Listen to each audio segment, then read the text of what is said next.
Thanks very much, and thanks for having me. Thanks for inviting me up. It's a real pleasure to be here. I'm going to read from a new series of work, which is actually, it's not that new. I've been working on it for about 2 years, but it's new in the sense of, it's not in a book or anything like that. It's a series of poems which are based on the work of Josquin des Prez, who was a composer. He was born near the Belgian border in 13 something or other, and he worked across many of the great centres of kind of Renaissance patronage, so like Ferrara, Milan. He worked in Rome for the Pope, and he wrote a huge amount of religious music.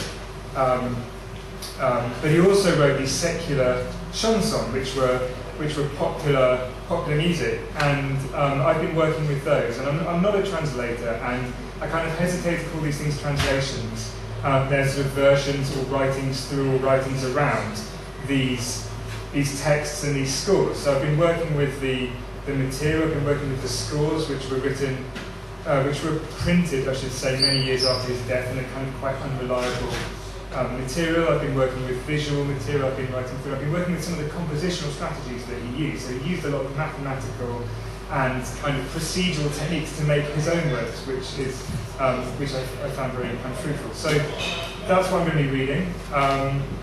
There's a couple I'm going to ask people to come up. One of them I'm going to ask other people to come up and read with me. That's what it is. Feu d'argent. I did it for the vine, I did it for the ground. À force de batteur, sent letters to salt, Ligetti's stochastic hammer in the ditch below the walls. I, Josquin des Prez, otherwise JP, Joe de Pratis, Joskini, Josquin d'Ascanio, etc., meadowed in loose strife, quail running at the bailiff's knock, lightly through rubble, the popcorn at the end of its bell curve, the consonants dragging their ligatures, along empty autostrade, sparrow without an excuse, nor a funding proposal, nor shoes. A trope pensée. 1. Silk and stone. Silk over stone. See the bones of it. Crisp edges. 2. A slideshow of images of objects on trolleys on wheels, thrown by a carousel slide projector on a stand on a trolley on wheels. One of the images in the slideshow is a carousel slide projector on a stand on a trolley on wheels. 3. How to measure someone's spine. Tell them you are going to measure their spine. Tell them you are going to press the metal nub of the measuring tape not too hard into the nape of their neck, just where the hairline ends. Press the metal nub of the measuring tape not too hard into the nape of their neck, just where the hairline ends. Slowly and assiduously unroll the tape down their spine. Tell them you will take the measurement from the bottom of their coccyx. Take the measurement from the bottom of their coccyx. Tell them that their spine is a very good length. Note down the measurement with a freshly sharpened pencil in a notebook kept specially for the purpose. The smell of the freshly sharpened pencil and the sound as you note down the measurement in the notebook kept specially for the purpose. On l'ombre d'un buissonnet, take 2. Weaving a chaplet of muguet et lavande, of nardo y salina, of beans and coriander, in Dohuk, in Gateshead, in Barranquilla, I asked myself, I told myself, I asked myself. Et moi, je suis Robin. These covers are the offer of a fist of bread. Who says that? Except a paradise for crust and crumb, a child possessed of organisms, wanting for friendship. Is that name and need a moist lifestyle? Is that friendship?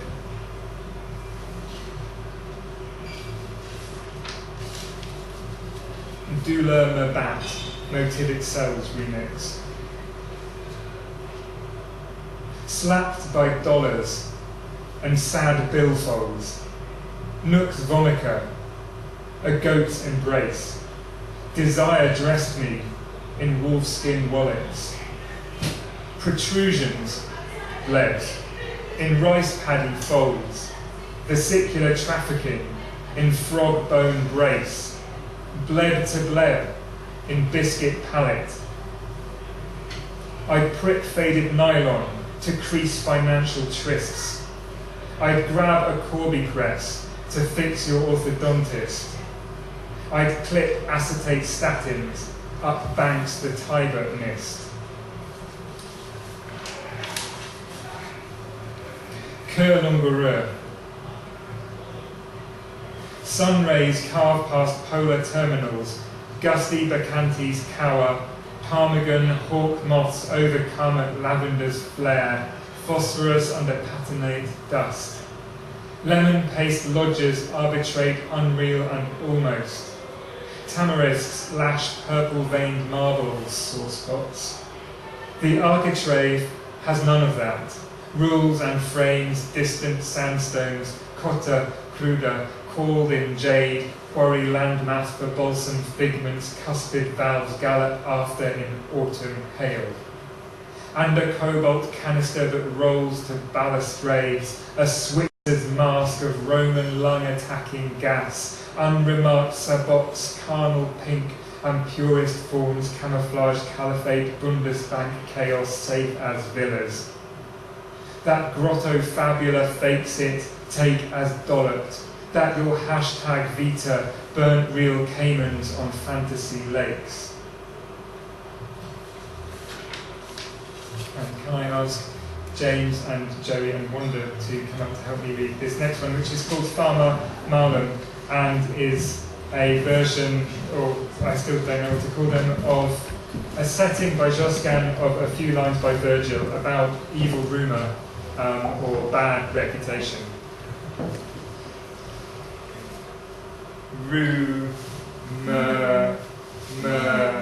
key. Rumour,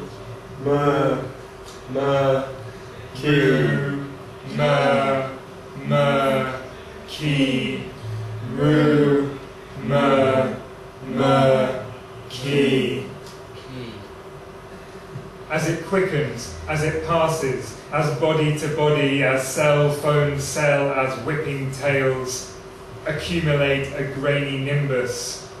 Sill, toe, tea, tau, ers, tau,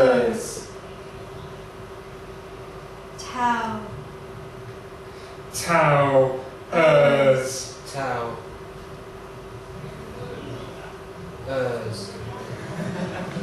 Thank you.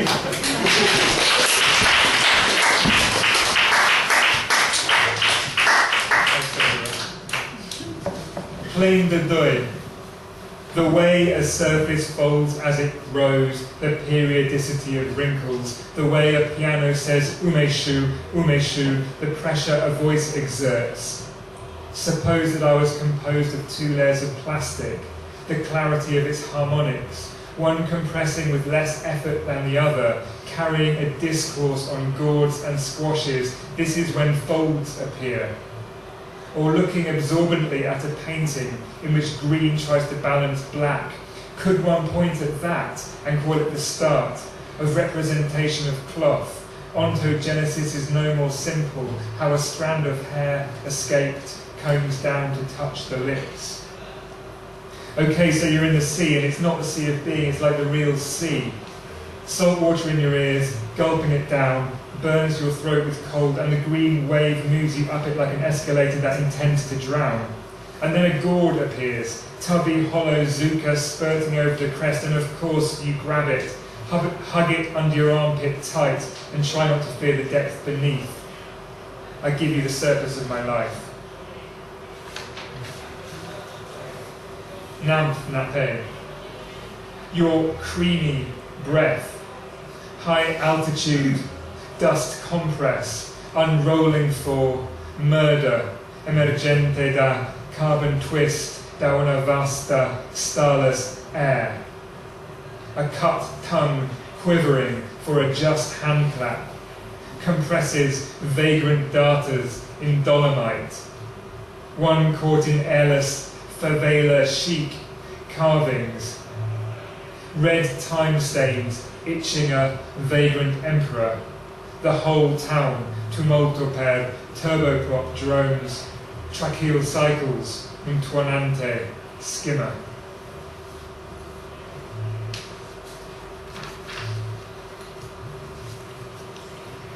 Entree je suis. This is a performance score for Emma Bennett. She's not here. I'm going to read it.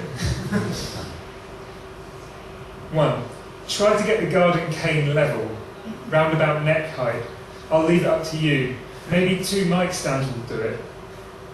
Then you'll need a bolt of cloth to hang from it, something really eye-catching.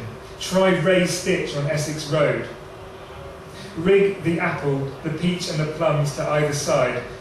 Not sure where you'll find a gourd, but you know what it should look like. The wartier and frankly more penile the better.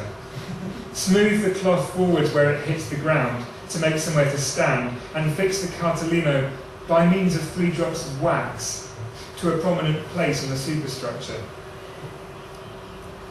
2.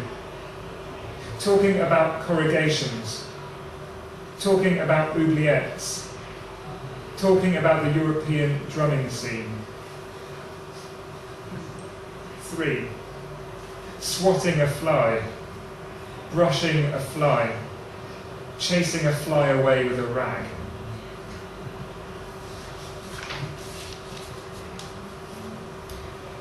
En non sachant. What a cray-life creature is man, inventor of songs that last for just a brief moment, or, if the needle gets stuck in a deep scratch, practically forever. Writer of haiku in low Earth orbit, inventor of scaffolds, for what? For chanson.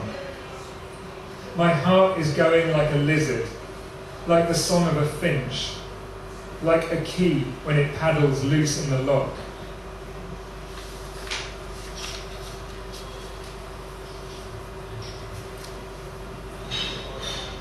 Plusieurs regrets. Jane is faced with a silent J, or condemned to the adjective. Collapsed after frosts, exposing moon milk cavities in tufa. 19 plus 17 plus 13 plus 11. At the start of the performance, 1,000 lira notes were dipped in paste and laid gently all over the surface of his face. Line up your receipts from last month and ask yourself if there's something wrong. Iron wires and gold threads passing underwater. 9 plus 19 plus 21 plus 11. A moment later, his tuxedo spattered with gastric acid and mucus.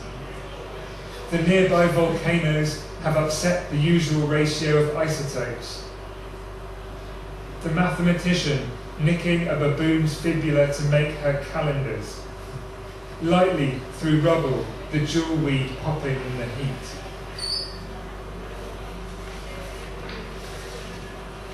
Pour souhaiter. Luminous and serious, the twins lead us along a corridor. One is wearing a red top and green socks. The other is wearing a green top and red socks. The red is for the pulverous moon and the green is for the fireflies. Everything that is pleated is relaxing itself. As they turn, we see their gravid faces, lit from within like fireflies or lit from without like the moon. The fabric that they pull back is turned around each hand and over the thumb joint, turned around the left hand to the right, and turned around the right hand to the left. New life squirms deep-groved in your tissues, and the sonographers pose like vanguardist icons, the up-tilt of their chins towards the screen. They compose a blazon, heart, head, legs, to be known with such intimacy in the cross-section, and not known at all. In the museum, we saw a painting of a snake. It writhes off the plaster, amplifying itself with every coil, vermilion and ochre, brushing through the myrtle, heaving itself into the air with its muscled belly, snout high and wide-mouthed over the altar. The red is for the lost interiors. It's for good fortune, for health, for growth.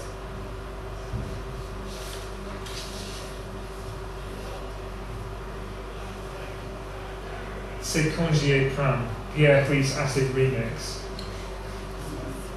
Some do long for pretty knacks, and some for strange devices like silver-plated fly piloting through pine rosin airspace, strange shift to crackled glaze, endosphere neigeant on la mer like trapped right, the debris constellated a gilt craft slipstreams through in flat spin tailed by a second like rotate 90, pretty bubbles chasing to the surface marked bulbs of percussion like shift and fracture, amphibious life forms tipped with expression and nosing, organic gunk, a strange knack, pretty as grief douleur, true love's vigil for the rotate 90 blast sealed particulate amber sky shaded dove, duck, honey, refocus, eyes to a polished mesh ball, blowed up well this bulbous cupola, fixed relative to the pretty rigour of entombed legs. Comme je vous vois. To paint involves a certain crisis because life is short. When I see your hand, I want to say, finger tracks through smeared cypress, can we agree it's possible for a painting to close round the back of your head then? It does not illustrate. Confetti caught by fire by night, or screws of rice paper embering the hill in screws of flight. It is the sensation of his own realization, glossed as paint is made and felt. It moves inside of us. We are drawn and freely plunged, wrote Stokes, gutty and knotty, with the innate history of the line. Is that a thing? Why not? Say a history inheres in fireflies or graphite, or someone might have put one there for safekeeping. So scraping back layers of plaster you find carved bones, who knows what to do with.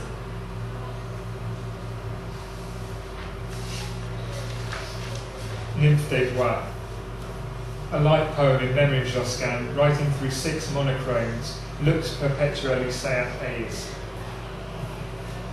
Alive in an inkscape, broke with wishing. Put your heart in a vitrine, the mountains leer.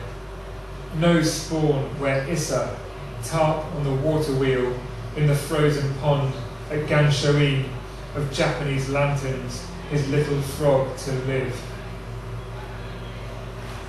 Trenchant edges, fat on bucolics, over the poplars shaking, floating over the lake, a small clay doll, a spyglass, fountain spirits, little pliers of reason's sleep, très terrible satrape, ragged in black and ochre from the owl light. By dancing chalk, men, drenched, St. Elmo's discharge, in the rigging, stage directions. Basculating cloud light, powdery, flood of jet engines, receding, batteries au bout de la jetée. Netherlandish man with infrared, fluid and carbon black under the left eye, express chance, skull vaulting. Pure material, the end stopped, hiss of oil and fibres to push a paper cup, gathering the jump, dark nimbus when she speaks in seismic, with a fingernail, change your voix fort clair, for the wobble or pitch falls off, spreading lines to nothing, almost.